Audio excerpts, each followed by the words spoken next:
Los hombres estaban hablando acerca de las nuevas traducciones de la Biblia, y uno de ellos dijo: a mí me gusta más la traducción de mi madre. Los demás le dijeron: pues no sabíamos que tu mamá era una persona tan erudita. ¿Cómo traduce ella la Biblia? Y el hombre contestó: mi madre traduce la Biblia en el vivir cotidiano. Todos se quedaron en silencio, pensativos, y yo creo que todos necesitamos traducir la Biblia en nuestras acciones diarias. Santiago habla acerca de 3 áreas pertinentes de nuestro comportamiento. Son instrucciones que el apóstol nos da porque somos nacidos de nuevo. Veamos otra vez el verso 19. Por esto, mis amados hermanos, todo hombre sea pronto para oír, o sea, sintonícese, tardo para hablar. Eso quiere decir, baje la voz. Tardo para irarse, lo cual quiere decir, sea agradable. Así que veamos primero, sintonícese, pronto para oír, listo para escuchar lo que Dios tiene que decirnos individualmente. Parece que algunas personas son completamente sordas o que escuchan solo lo que les conviene y no oyen la voz de Dios porque sus oídos espirituales están fuera de sintonía. La Biblia dice que debemos ser prontos para escuchar, pero no dice que debemos escuchar todo lo que se dice. Hay cosas que no debemos oírlas.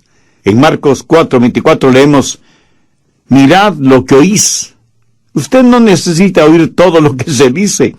Usted no necesita hacer de sus oídos tarros de basura en donde todo el mundo bota sus chismes y sus habladurías. Usted no necesita escuchar cada filosofía humanista y pagana. Por eso Jesús dijo: mirad lo que oís. Cuando Santiago habla de ser prontos para oír, ¿qué quiere decir? Que hay que ser rápidos para captar los impulsos del Espíritu Santo, rápidos en escuchar la palabra de Dios, rápidos en oír la voz de Dios. ¿Está usted listo para oír la voz de Dios este momento? El problema con mucha gente es que no está escuchando. No es que Dios no esté hablando. El problema es que nosotros no estamos escuchando. Dios nos habla por medio de su palabra, la Biblia. ¿Tiene usted una Biblia? ¿La lee? ¿La conoce? ¿La estudia y medita en ella? Si su respuesta es no a estas preguntas, ¿por qué no? ¿Usted dice ser cristiano? La Biblia es la palabra de Dios para usted. Por lo tanto, no es paradójico que usted quiere conocer la voluntad de Dios, pero no lee su palabra ni su corazón está listo para escuchar su voz. Tengo aquí 5 preguntas que quiero que se las haga a usted mismo. Primera, ¿hay una lección que debo aprender? Segunda, ¿hay una bendición que debo disfrutar? Tercera, ¿hay un mandamiento que debo obedecer? Cuarta, ¿hay un pecado que debo evitar? Y quinta, ¿hay una verdad que debo llevar y compartir? Verá, Dios me ha llamado a mí para predicar. Y no lo digo por vanidad ni orgullo. Dios me ha dado la habilidad y la sabiduría espiritual para predicar su palabra. Si no fuera así, yo sería un usurpador de una extraordinaria responsabilidad a la que Dios me ha llamado. Y la Biblia me dice que debo ser sumamente cuidadoso con lo que predico. El apóstol Pedro dijo: si alguno habla, hable conforme a la palabra de Dios. Pero así como es mi responsabilidad el hablar conforme a la palabra de Dios, es su responsabilidad, amigo oyente, el estar preparado para escuchar el mensaje de la palabra de Dios. Tengo el derecho de esperar que usted esté preparado para oír, así como usted tiene el derecho de esperar el que yo esté preparado para predicar. ¿No le parece? Sí, yo sé que no soy el mejor predicador del mundo y estoy muy convencido de esa realidad. Sé que hay muchos otros siervos predicadores que son verdaderos eruditos bíblicos, pero escúcheme. Aunque sé que otros pueden predicar mejor que yo, nadie, absolutamente nadie puede predicar un mejor evangelio, porque el evangelio es uno solo. Y si alguien cree el evangelio de los falsos maestros, pastores y profetas, la Biblia dice: sea anatema. Dios habla por medio de las Escrituras. Dios habla por medio de mensajes como este que está escuchando. Dios habla por medio de su Espíritu Santo. Por eso la Biblia dice, el que tenga oídos para oír, oiga. Muchos no han aprendido a estar quietos y a escuchar lo que Dios diga en los momentos de meditación, de devociones personales. Ahora tengo una advertencia. Cuando usted tiene realmente su momento devocional con Dios, el diablo le atacará con toda la artillería del infierno, porque él no quiere que usted tenga esa comunión espiritual, ese compañerismo íntimo con Dios. Él no quiere que usted aprenda a decir, habla, Señor, que tu siervo escucha. ¿Le gusta a usted conversar con alguien que acapara la conversación? Muchos de nosotros somos egoístas cuando se trata de la oración. En vez de tratar de escuchar a Dios, queremos, casi demandamos que Dios nos escuche. En la sociedad actual en la cual vivimos, nos hemos llenado de tanto ruido infernal y mundano que casi desconocemos lo que es un tiempo de quietud, de silencio, en la presencia de Dios. Y cuando visitamos Israel, al cruzar por unos campos de pastoreo, el guía nos dijo, a estos campos vienen los pastores con sus ovejas para que se alimenten, exactamente como lo hacían los pastores hace ya más de 2000 años, pero con una diferencia. Los pastores de antaño por lo general tenían una flauta, en la cual interpretaban hermosas melodías mientras las ovejas se alimentaban. Hoy en día tienen radios transistores y iPods para escuchar lo que se les antoja escuchar, sea bueno o malo.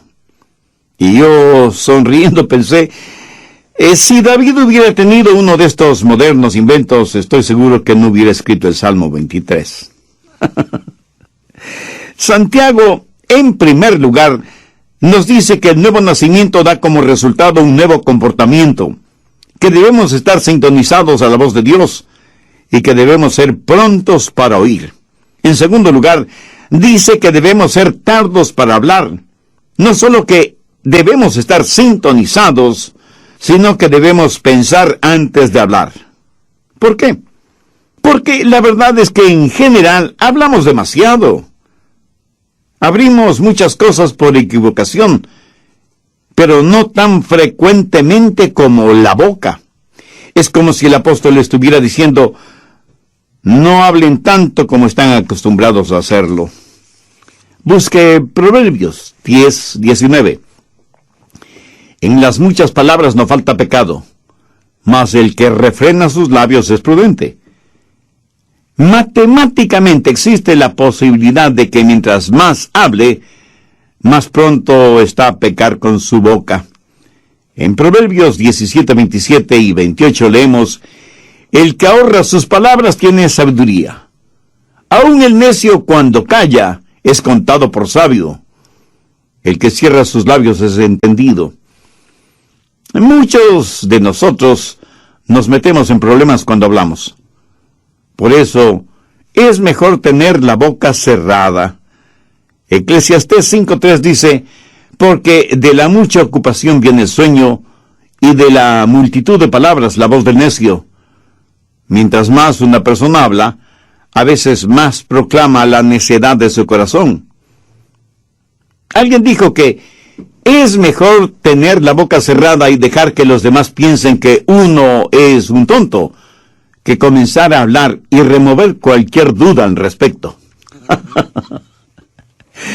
Los rabinos suelen decir y señalar que el hombre tiene 2 oídos y una boca.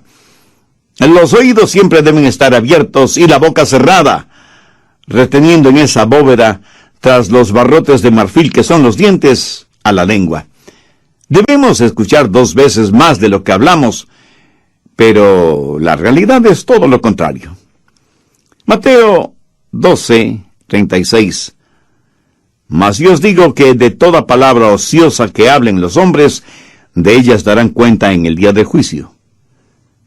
Escuche, Jesús no está diciendo que no debemos tener conversaciones agradables o compartir un momento de humor sano. Él habla de palabras improductivas, denigrantes, hirientes, groseras, maldicientes. En Santiago 2:17 leemos, así también la fe, si no tiene obras, es muerta en sí misma. La palabra muerta en este versículo es la palabra ociosa de Mateo 12:36. ¿Qué quiere decir esto? Que es improductiva, que no contribuye para nada, que es desanimadora en vez de edificadora. Prácticamente lo que Jesús dice es que si las palabras que decimos no ayudan, no edifican, sino que más bien son destructivas, y que de cada una de esas palabras daremos cuenta en el día del juicio.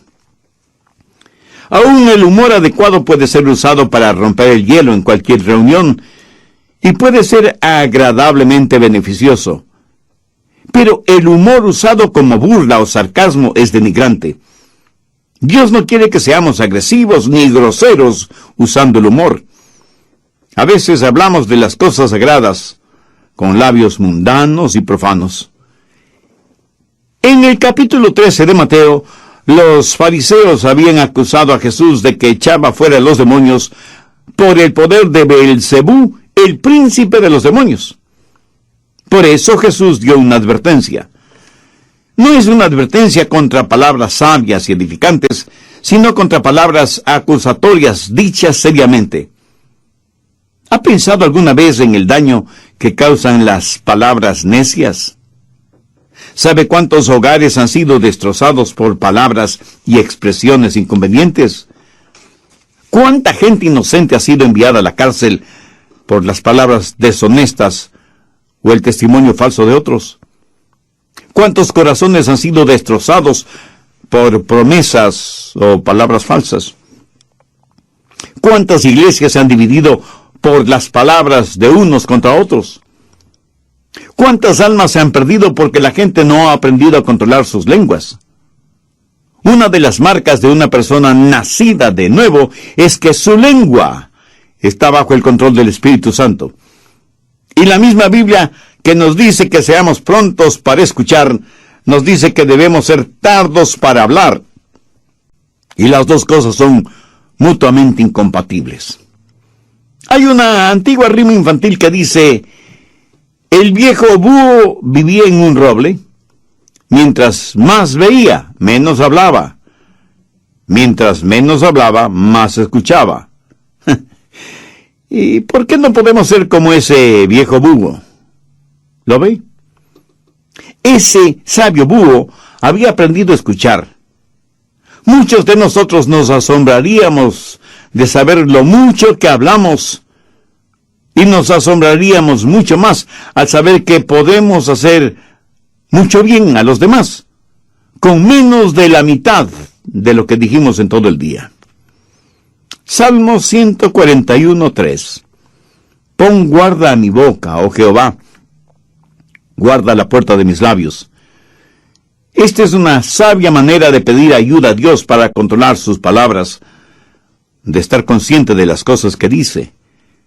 Entonces, Santiago hace énfasis en que las marcas de un nuevo cristiano son, primero, el que haya nacido de nuevo; segundo, que sea pronto para escuchar; y tercero, que sea tardo para hablar y para airarse. No solo debe estar en sintonía y bajar la voz, sino que debe ser agradable. Y el ser agradable no es más que la suma, el amalgamiento de las dos primeras características. Cuando una persona comienza a escuchar más y hablar menos, afecta su temperamento porque aprende a controlar su corazón. Porque cuando sus pensamientos son controlados y su lengua es controlada, entonces su temperamento es controlado. Por eso Santiago dice que debemos ser lentos para la ira. Tal vez los jovencitos modernos no sepan lo que ira significa. Sencillamente significa perder control de su temperamento. Por eso la advertencia de ser lentos para airarse. Nunca debemos perder nuestro temperamento. Pero ¿sabe una cosa? En verdad no es que perdemos nuestro temperamento. Más bien, lo encontramos. La Biblia nos dice que nunca debemos enojarnos. Y quiero que entienda esto muy claramente. Veamos lo que dice Efesios 4:26. Airaos, pero no pequéis. Es pecado cuando su enojo se transforma en ira. Jesús se enojó, pero no pecó. Algunos piensan que Jesús nunca se enojó. Algunos piensan de él como si hubiera sido un robot espiritual, con leche en vez de sangre en sus venas. Jesús, el Dios hombre y el hombre Dios, se enojó. Busque Marcos 3:5. Entonces, mirándoles alrededor con enojo, entristecido por la dureza de sus corazones, dijo al hombre: extiende tu mano. Y él la extendió, y la mano le fue restaurada, sana. ¿Lo notó? Lo que enojó a Jesús fue la dureza del corazón de ellos frente al dolor y la necesidad de otros seres humanos. Ahora escúcheme muy atentamente. Algo no está bien con usted si es que algunas cosas no le enojan. Pero tenga cuidado. La Biblia dice: airaos, pero no pequéis. Y el apóstol Santiago dice que debemos ser lentos para la ira, porque en general es muy fácil para nosotros el hacer desaparecer los límites de una indignación justa con nuestras irritaciones personales. Recuerde que la ira de los hombres no obra la justicia de Dios, porque nuestras iras son irracionales, y aquello que es irracional no puede jamás ser justo. Solo Dios es justo. Su justicia demanda el castigo de nuestros pecados, pero su amor nos redime y protege. Somos criaturas que todo lo racionalizamos. A nuestros viles temperamentos los llamamos indignación santa. ¿Sabía que usted puede ser bueno y malo, malo y bueno al mismo tiempo? Veamos esto de bueno y malo. Asegúrese de que los siguientes 3 elementos estén presentes. Primero, que su enojo sea por una razón justa.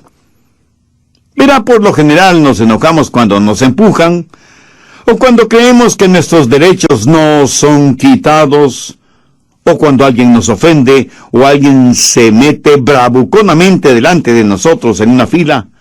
Ah, cómo nos enojan esas cosas, ¿verdad?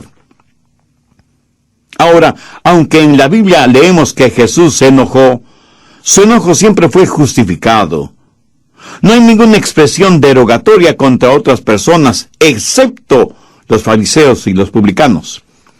Pero cuando Jesús en forma personal fue maltratado, insultado, golpeado y finalmente crucificado, jamás pronunció una palabra de enojo. Más bien desde la cruz dijo a su Padre que perdonara a aquellos que le hicieron lo que le hicieron, porque no sabían lo que hacían. La mayoría de nosotros nos enojamos cuando alguien nos hace daño. Jesús se enojó cuando vio sufrir a otros seres humanos. Cuando usted se enoje, asegúrese de que su enojo es justo y por la razón adecuada. Segundo, que su enojo sea por una causa justa. Jesús, por lo general, no se enojó con los individuos porque él amaba a las personas. Jesús se enojó contra instituciones, y ritos, y pecados, no contra el pecador. Usted puede enojarse por el daño que le han hecho, pero no contra quienes le hicieron ese daño. Pero eso es exactamente lo que hacemos, nos enojamos con las personas. Y si bien es cierto que Jesús se enojó frente a corazones endurecidos, y demostró físicamente su enojo contra los que habían hecho de la casa de su padre un mercado de ladrones, sin embargo, él fue compasivo y tierno con aquellos que estaban esclavizados por sus pecados. Tanto es así que le llamaron amigo de pecadores. Permítame decir algo a los jóvenes predicadores que seguramente están escuchando este programa.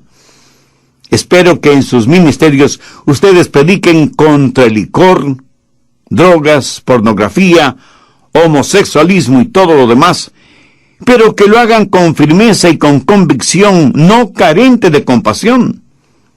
Prediquen firmemente, contundentemente contra el pecado, pero amen profundamente al pecador. Enójese, sienta iras contra el pecado, pero ame sin restricciones al pecador. Porque eso es exactamente lo que el Señor Jesucristo hizo, y nosotros, si somos hijos suyos, no debemos hacer menos. Jesús se enojó por la razón justa y por la causa correcta. En tercer lugar, se enojó de la manera adecuada. Su enojo le hizo parte de la solución, sin agrandar más el problema. Mi amigo, cuando usted pierde su temperamento, de ninguna manera podrá ser parte de la solución, sino que se vuelve parte del problema. Recuerde que, como dice Santiago, la ira del hombre no obra la justicia de Dios. Cuando es el enojo de Dios, cuando el enojo es santo, entonces la justicia de Dios hará su obra. Es mejor aprender que cuando levantamos nuestra voz, también debemos levantar nuestras manos y hacer algo acerca de la situación. No se requiere ser muy inteligente para criticar. Cualquiera puede hacerlo. La Biblia dice que debemos ser lentos para la ira. Al respecto, tenga mucho cuidado, porque hay muchas formas de disipación que pueden hacer daño a su testimonio, matar su influencia y revelar su carácter, mucho más que su enojo o su temperamento tipo fósforo. ¿Quiere que le diga lo que la Biblia dice acerca de su temperamento? ¿Y qué es lo que eso prueba acerca de usted? Si usted tiene un fusible cortito, si usted es la clase de persona que explosiona por cualquier cosita, primero, usted es una persona que tiene una mente necia. Busque Eclesiastés 7:9. No te apresures en tu espíritu a enojarte, porque el enojo reposa en el seno de los necios. Y no vaya por ahí haciendo flamear su orgullosa superioridad intelectual, porque la Biblia dice que si usted es dado al enojo, usted no es nada más que un necio. Segundo, usted es una persona de carácter débil. Proverbios 16:32. Mejor es el que tarda en airarse que el fuerte, y el que se enseñorea de su espíritu que el que toma una ciudad. Algunos piensan que ser rápidos para enojarse y tener un temperamento violento es una señal de fortaleza.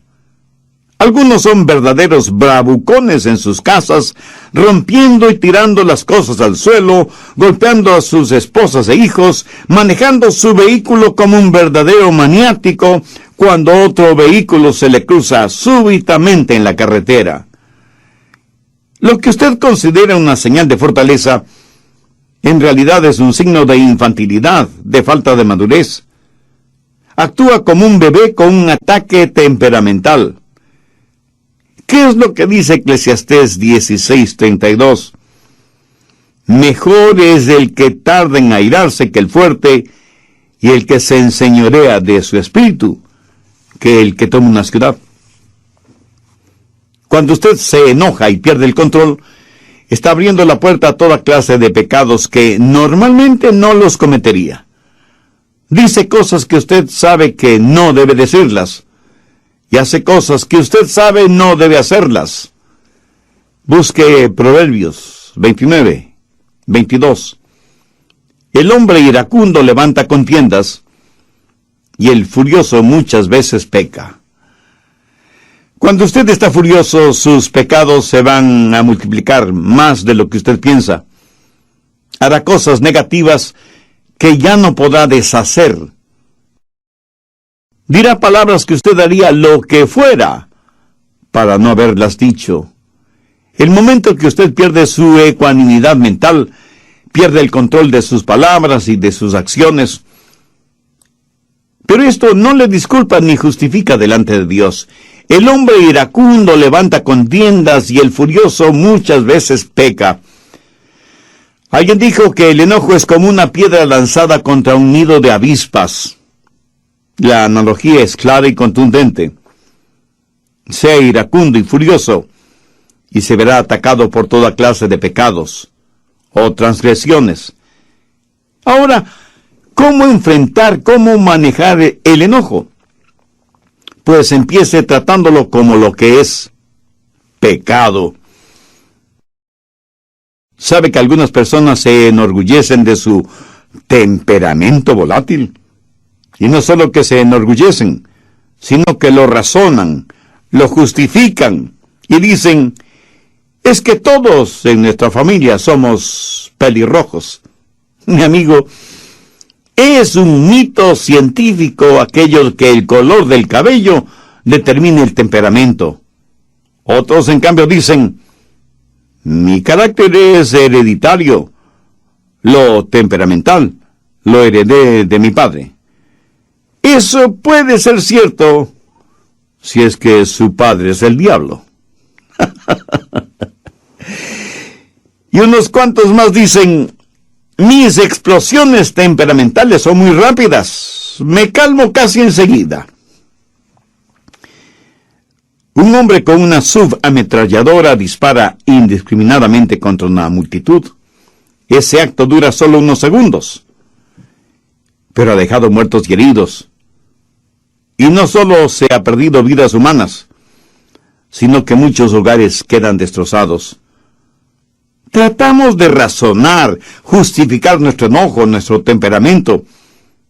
A veces hasta lo minimizamos y hacemos bromas como si fuera algo gracioso. El enojo no es una debilidad, es una maldad. Un temperamento violento tiene que ser visto como un temperamento vil. Y aunque usted no lo crea, lo que usted dice y actúa bajo la influencia de su enojo y su temperamento volátil, eso es lo que usted es. Porque todo esto que está dentro de usted sale a la superficie. ¿Quiere saber lo que hay en su corazón? Pues ponga atención a lo que dice y hace en un momento de enojo. Si usted está lleno de Jesús, Jesús le saldrá hasta por los poros de la piel. Y permítame decirle algo más. Usted no puede juzgar a una persona por lo que es, por sus acciones, porque esa persona puede haber planificado esas acciones. Pero mire sus reacciones a las cosas que no ha planificado, y usted sabrá con toda certeza de qué está llena esa persona. La única manera de controlar un temperamento descontrolado es teniendo el corazón lleno de Jesucristo. Como usted ya se habrá dado cuenta, Santiago es eminentemente práctico al aconsejar. Y aquí encontramos una pequeña pero fuerte cadena de 3 eslabones: sintonizar, bajar la voz y ser agradable. Verá, cuando comienzo a escuchar, cuando dejo de monopolizar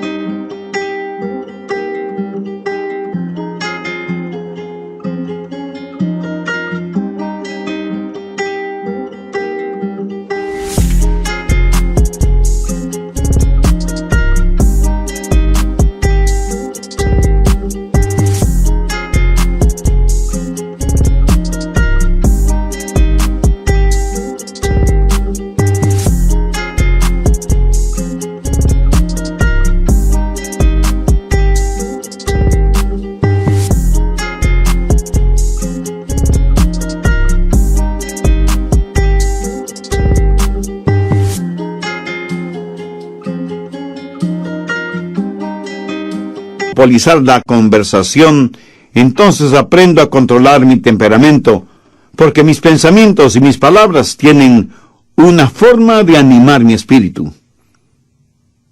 ¿Sabía que usted puede animar a su espíritu con sus propias palabras? ¿Sabe que cuando verbaliza cosas buenas, usted se siente bien? Y que cuando verbaliza cosas negativas, usted se siente mal. Muchos de ustedes, si tienen la tendencia a argumentar con su cónyuge, por lo menos sea cuidadoso o cuidadosa con sus palabras. Se sorprendería al saber cómo sus palabras controlan su espíritu. Muchas veces hablamos sin pensar, pero después de que hemos dicho ciertas palabras, tenemos la tendencia a vivir esas cosas. Veamos lo que dice Proverbios 15:1. La blanda respuesta quita la ira, mas la palabra áspera hace subir el furor. Así que cuando escucha más y habla menos, descubrirá que tiene más control sobre su espíritu. Una palabra descomedida puede empezar un pleito. Una palabra cruel puede arruinar una vida. Una palabra amarga puede inyectar veneno. Una palabra brutal puede aniquilar una vida. Una palabra comedida será como un remedio. Una palabra gozosa puede iluminar el día. Una palabra a tiempo puede sanar heridas. Una palabra de amor es una palabra bendecida. Y todo esto es posible porque hemos nacido de nuevo. Todo es posible por medio del Señor Jesucristo. Mi amigo, escúcheme. Jesucristo no vino para hacernos personas buenitas. Él vino para hacernos nuevas criaturas. Y estas cosas de las que habla Santiago son los frutos de una persona nacida de nuevo. ¿Ha nacido usted de nuevo? ¿Ha recibido a Cristo en su corazón como Salvador y Señor? El que usted trate de controlar por usted mismo su temperamento es como si usted estuviera tratando de controlar un barril de pólvora en el infierno, o como tratar de controlar su lengua con pegamento, o sus pensamientos sin el Espíritu Santo. Entonces, primero, usted necesita una nueva naturaleza, necesita nacer de nuevo. Dios le ama y tiene un plan para su vida. Jesús está llamando a la puerta de su corazón porque quiere darle nueva vida y hacerle una nueva criatura. Hace años en el río Mississippi, uno de sus puentes debía ser levantado para permitir el paso de los barcos. El hombre que estaba a cargo de ese puente tenía un trabajo muy importante: mover palancas, girar manijas, apretar botones para poner en funcionamiento los engranajes del puente para levantarlo y bajarlo nuevamente. El puente se movía sobre sus enormes bisagras para permitir el paso de barcos. Luego el encargado bajaba el puente para permitir el paso de los vehículos y los peatones. Un día el hombre trajo a su hijito, quien quería ver qué es lo que hacía su papá y cómo es que el puente trabajaba. El papá hizo su trabajo y los engranajes comenzaron a moverse y a levantar el puente para permitir el paso de un gran barco. Luego tenía que bajarlo rápidamente porque se aproximaba un tren de pasajeros. Pero cuando el puente estaba bajando, su hijito cayó a las aguas del río. El niño gritaba pidiendo que su papá le ayudara.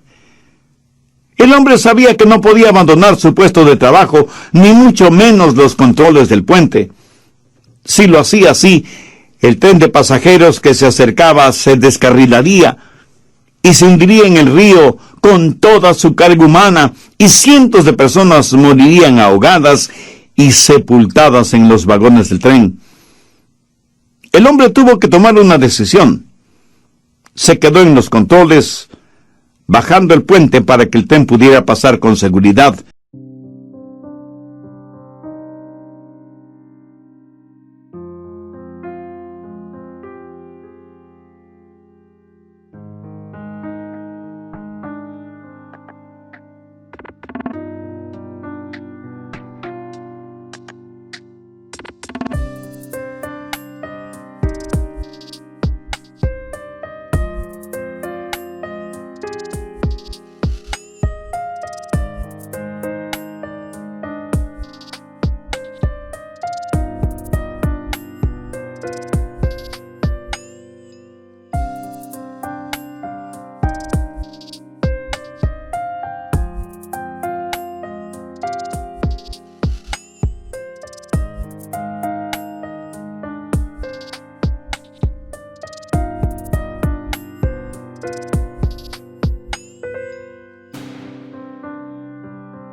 mientras con el corazón destrozado veía a su pequeño hijo desaparecer en las aguas del río. Nunca encontraron el cadáver del niño. Y cuando escuché esta historia, pensé en todas las personas que estaban en el tren, que vieron al hombre manejando los controles del puente, que agitaron sus manos y le sonrieron, y que nunca supieron el precio que ese hombre tuvo que pagar para salvarles.